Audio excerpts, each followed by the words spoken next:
En B2B, l'anglais est de mise.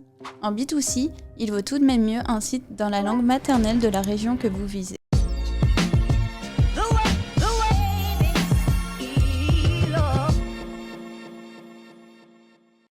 Bonjour à tous, je suis Amélie, consultante digitale au sein de l'agence PumpUp. Aujourd'hui, nous allons voir ensemble les best practices pour le lancement de votre site multilingue.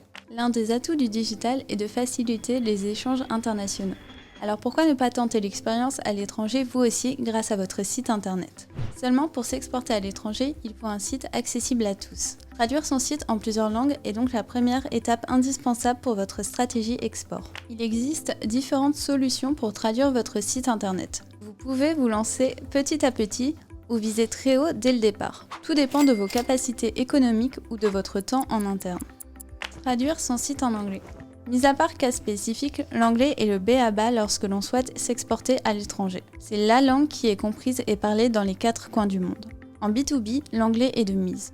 En B2C, il vaut tout de même mieux un site dans la langue maternelle de la région que vous visez. Pour les autres langues, vous devez choisir selon les pays visés dans votre stratégie. Traduire son site petit à petit. Si vous n'avez pas les moyens de traduire votre site en entier, vous pouvez très bien traduire les pages principales dans un premier temps. Le blog peut être traduit plus tard par exemple, selon vos besoins en SEO et votre stratégie de pénétration de marché. Comment dupliquer son site dans une autre langue? Pour dupliquer votre site, il existe plusieurs moyens techniques. Sous-répertoire, sous-domaine et domaine. Les deux choix les plus communs sont le sous-répertoire ou le nom de domaine. Traduire son site avec des sous-répertoires. C'est le moyen le plus rapide et le moins coûteux. C'est la solution parfaite si vous souhaitez tester des pays en limitant les coûts. Pour dupliquer votre site en sous-répertoire, vous pouvez utiliser des plugins comme Polylang sur WordPress. Vous pouvez ensuite faire traduire l'ensemble de votre site ou quelques pages spécifiques par un traducteur, ou vous pouvez vous appuyer sur DeepL si votre contenu n'est pas trop technique et que vous avez des bases solides dans la langue utilisée. Faites bien attention à ce que la balise hreflang soit bien paramétrée sur votre site. Cette balise permet de signaler les versions localisées de vos pages à Google. Les limites du sous-répertoire. Les utilisateurs peuvent se perdre entre les différents sous-répertoires selon l'UX de votre site. De plus, le référencement SEO n'est pas correctement optimisé. 4. Comment dupliquer son site dans une autre langue? Traduire son site en utilisant un nouveau nom de domaine. La solution la plus pérenne. C'est la solution idéale si vous êtes sûr de votre coût. Avoir un nom de domaine par pays comporte de nombreux avantages. Pour l'utilisateur, cela lui permet de se retrouver facilement sur le site, et c'est également un élément de réassurance que d'avoir un nom de domaine plutôt qu'un sous-répertoire. Cela montre une certaine force de votre entreprise dans sa région.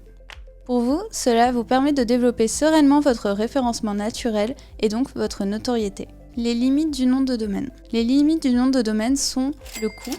Plusieurs noms de domaine, plusieurs hébergements, duplication des plugins, on multiplie quasiment les coûts par nom de domaine. L'entretien. Chaque nom de domaine a un référencement qui lui est propre, contrairement aux deux autres solutions. Il faut donc entretenir son référencement pour chaque nom de domaine, ce qui demande du temps et un coût supplémentaire. En résumé, un site multilingue est facteur de croissance aujourd'hui, puisqu'il permet de facilement vous exporter à l'étranger. Pour traduire votre site, il est important de bien étudier les régions potentielles et de traduire votre site selon les résultats obtenus. Si vous êtes une PME et que vous souhaitez vous lancer en limitant les risques financiers, nous vous conseillons d'utiliser les sous-répertoires pour votre site multilingue.